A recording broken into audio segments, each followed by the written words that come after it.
आज के इस वीडियो के अंदर हम देखने वाले हैं कि बजाज ईएमआई कार्ड के लिए हमें ऑनलाइन कैसे अप्लाई करना है। बिना कोई पेपर वर्क करे हम ऑनलाइन प्रोसेस से फ्यू मिनट के अंदर अपना जो कार्ड है बना सकते हैं और इस कार्ड पर हर साल कोई चार्जेस आपको देने की ज़रूरत नहीं है। आपको इस कार्ड पर 3 लाख रुपए तक के लोन की जो लिमिट है मिल जाते हैं, जिसके जरिए मिलियंस ऑफ प्रोडक्ट्स आपको मिल जाते हैं। इस कार्ड को आप अमेजॉन, फ्लिपकार्ट जैसी वेबसाइट पर इस्तेमाल कर सकते हो। इसी के साथ में ऑफलाइन में भी ढेरों स्टोर्स मिल जाएंगे, रिलायंस डिजिटल, क्रोमा जैसे स्टोर्स पर। आज की डेट में तो बहुत सारी मोबाइल शॉप्स पर भी इस जो कार्ड है इस्तेमाल होता है, वहां पर भी आप इस कार्ड को यूज कर सकते हो और नो कॉस्ट ईएमआई पर कोई भी प्रोडक्ट आप परचेस कर सकते हो। सबसे पहले तो आपको मैंने वीडियो के डिस्क्रिप्शन में पिन कमेंट के अंदर बजाज ईएमआई कार्ड को बनाने के लिए जो ऑफिशियल पोर्टल है, इसका जो लिंक है आपको दे रखा, क्लिक करके आप डायरेक्टली इस पेज पर आ सकते हो। आपको अपना जो मोबाइल नंबर है यहाँ पर इंटर करना है और गेट इट नाउ के ऑप्शन पे क्लिक करना है। तो जैसे हमने इतना किया है तो आप यहाँ पर देखोगे कि हमारे मोबाइल फोन पर एक वेरिफिकेशन के लिए ओटीपी सेंड किया गया है।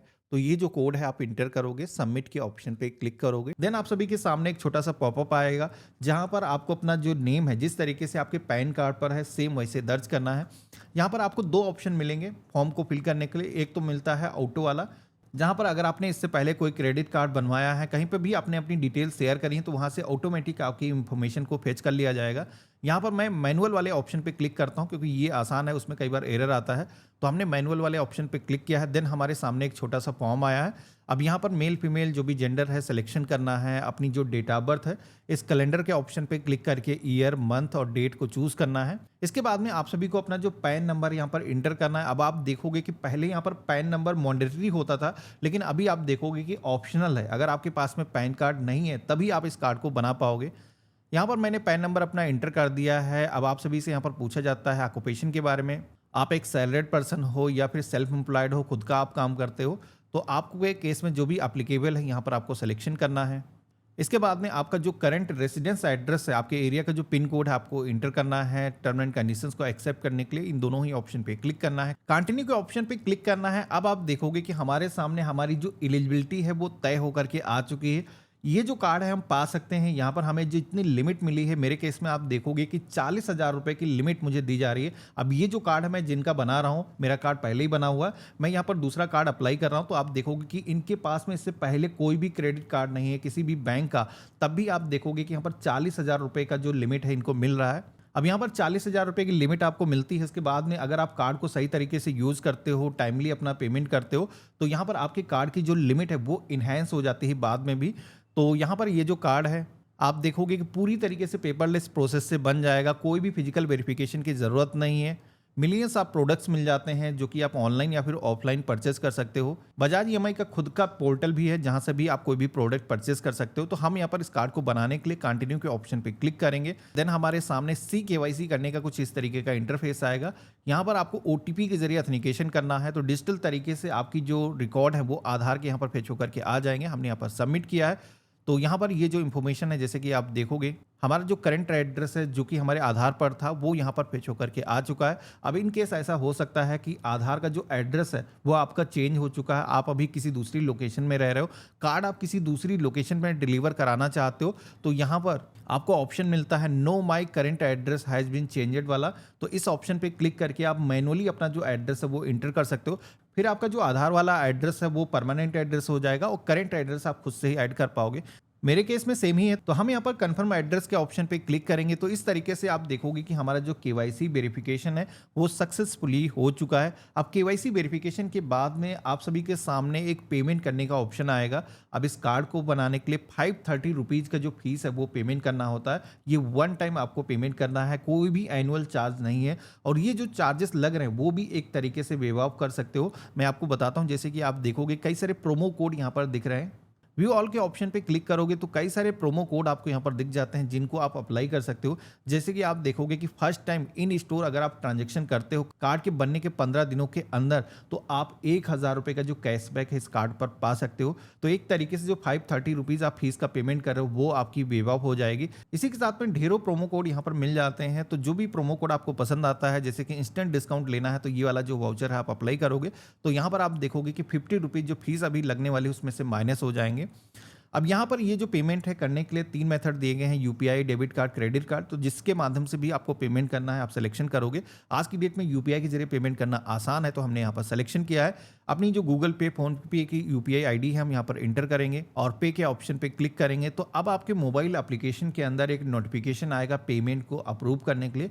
तो आप जैसे एक्सेप्ट करोगे तो आपका जो पेमेंट है वो यहाँ पर सक्सेस का जो मैसेज है कुछ इस तरीके से आ जाएगा। इसी के साथ में आप देखोगे कि कार्ड जनरेट होकर के भी यहाँ पर आ चुका है। कार्ड की जो एक्सपायरी है, कार्ड नंबर, यहाँ पर सारी डिटेल आपको मिल चुकी हैं। इस कार्ड की जो लिमिट है, जैसे कि मैंने बताया था कि बाद में भी इंक्रीज की जा सकती है, तो यहाँ पर ऑप्शन मिलता है जैसे आप यूज़ करना स्टार्ट करोगे उसके बाद में कभी भी लिमिट को आप इंक्रीज कर सकते हो। अभी जो कार्ड है इसको देखने के लिए जैसे कि व्यू कार्ड डिटेल के ऑप्शन पे क्लिक करोगे तो हमारे सामने एक एप्लीकेशन को डाउनलोड करने का जो पेज है वो आ जाएगा। पहले क्या होता था कि आपको ऑटो मोडेट यहाँ पर इनेबल करने के लिए बोला जाता था, लेकिन वो जो प्रोसेस अभी स्किप हो गया। आप देखो कि डायरेक्टली यहाँ पर एप्लीकेशन डाउनलोड करने के लिए बोला जा रहा है। तो हमने एप्लीकेशन को डाउनलोड किया है, ओपन के ऑप्शन पे क्लिक किया है। अब यहाँ पर आपको कुछ परमिशन अलाउ करने के लिए बोली जाएंगी, टर्म एंड कंडीशंस को एक्सेप्ट करना है, कंटिन्यू के ऑप्शन पे क्लिक करना है। आपका जो मोबाइल नंबर है इसी एप्लीकेशन के अंदर डला होना चाहिए। जैसे आप ऑथेंटिकेशन करोगे तो देन आप सभी के सामने एक पिन को सेट करने का ऑप्शन आएगा। तो आप अपने मर्जी का कोई भी पिन आप यहाँ पर रख सकते हो, 4 डिजिट का। हमने यहाँ पर एंटर किया, कंफर्म के सेक्शन में रिपीट अपना जो पिन है हम यहाँ पर दर्ज कर देंगे। एक सिक्योरिटी क्वेश्चन भी पूछा जाएगा, जो कि यहाँ पर कई सारे क्वेश्चन के ऑप्शन दिए गए हैं, तो इनमें से कोई भी एक क्वेश्चन आप सिलेक्शन कर सकते हो। इन केस कभी भी आप पासवर्ड भूल जाते हो तो इसका जो आंसर है आप अभी इंटर करोगे वो दोबारा से इंटर करके अपना जो पासवर्ड है आप रीसेट कर सकते हो। तो हमने यहाँ पर एक क्वेश्चन को सेलेक्ट कर लिया, इंटर किया, कन्फर्म के ऑप्शन पर क्लिक करेंगे। तो इस तरीके से इस एप्लीकेशन के अंदर भी जो बेसिक हमें सेटअप करने की ज़रूरत थी वो हमने कंप्लीट कर लिया है। अब यहाँ पर हम लॉगिन हो चुके हैं। अगर हम स्किप के ऑप्शन पे क्लिक करेंगे तो यहाँ पर बजाज ईएमआई कार्ड का एक ईएमआई कार्ड वाला ऑप्शन यहाँ पर देखने को मिलेगा। इस पर अगर हम क्लिक करेंगे तो यहाँ पर हमारा जो बजाज ईएमआई कार्ड है देखने को मिल जाएगा। हमें अपनी जो डेट ऑफ बर्थ है वो इंटर करना है इस कार्ड की सारी इन्फॉर्मेशन को एक्सेस करने के लिए। तो हमने अपनी जो डेट ऑफ बर्थ है जिस तरीके से पैन कार्ड पर है वैसे दर्ज किया है। तो अब आप देखोगे कार्ड नंबर यहाँ पर आ चुका है, कार्ड हमारा एक्टिव है। टोटल कितनी हमें कार्ड पे लिमिट मिली है वो हमें देखने को मिल जाती है। फर्स्ट ट्रांजैक्शन की कितनी लिमिट है तो आप देखोगे कि सेम अमाउंट की जो लिमिट है वो हमें मिल चुकी है। तो यहाँ पर ये जो डिटेल है फेच होकर के आ चुकी है, लेकिन कार्ड नंबर पूरा हमें अभी देखने को नहीं मिल रहा है। इस कार्ड नंबर को पूरा देखने के लिए इस आई वाले ऑप्शन पे क्लिक करोगे तो अब आप देखोगे कि यहाँ पर हमारा जो कार्ड नंबर है पूरा आ चुका है। कार्ड की जो एक्सपायरी है, जारी दिनांक, सारी इंफॉर्मेशन हमें मिल चुकी है। इसी के साथ में आप देखोगे कि इस कार्ड पर हमें जो लिमिट मिली वो कभी भी हम इन्हेंस कर सकते हैं। इसका जो पिन है वो हम सेट कर सकते हैं। कार्ड को अगर ब्लॉक करना है वो ऑप्शन मिल जाता है। कभी भी अपना जो स्टेटमेंट है, जो भी आपने ट्रांजैक्शन करे हैं वो भी आप यहीं से देख सकते हो। इस एप्लीकेशन के अंदर भी बजाज फिंसर मॉल आपको देखने को मिल जाता है, जहां से भी कोई सामान आप चाहो तो परचेस कर सकते हो। ऑफलाइन में पहला ट्रांजैक्शन अगर आप करते हो तो आपको जैसे कि मैंने बताया था 1000 रुपये का जो कैशबैक हो वो भी मिल जाएगा और रिकमेंडेड होता है पहला ट्रांजैक्शन ऑफलाइन करने के लिए। तो इस तरीके से इस कार्ड को आप बना सकते हो। यहाँ पर आपका जो कार्ड है जनरेट होने के बाद में अब आपको हर साल कोई भी चार्जेस देने की जरूरत नहीं है। जब भी कोई प्रोडक्ट आप परचेस करोगे तो उस पर जो आप सभी को प्रोसेसिंग फीस देनी पड़ती है, इसके अलावा कोई इंटरेस्ट भी आपको देने की जरूरत नहीं पड़ती है। आज की डेट में बहुत सारे घर के आसपास में भी आपको स्टोर्स मिल जाएंगे, मोबाइल शॉप्स मिल जाएंगे, जहां पर भी ये जो कार्ड है इस्तेमाल होता है। तो वहां पर भी इस कार्ड को यूज करके आप कोई प्रोडक्ट परचेस कर सकते हो। उसके बाद में ऑनलाइन के लिए जो कार्ड है एक्टिवेट हो जाएगा। फिर अमेजॉन, फ्लिपकार्ट जैसी वेबसाइट पर भी इस कार्ड को इस्तेमाल कर सकते हो। बाकी आज का वीडियो आप सभी को कैसा लगा मुझे कमेंट बॉक्स में लिख करके जरूर बताना। चैनल पे नए हो तो सब्सक्राइब कर लेना। हम मिलते हैं ऐसे ही एक नए वीडियो में, तब तक के लिए गुड बाय, जय हिंद।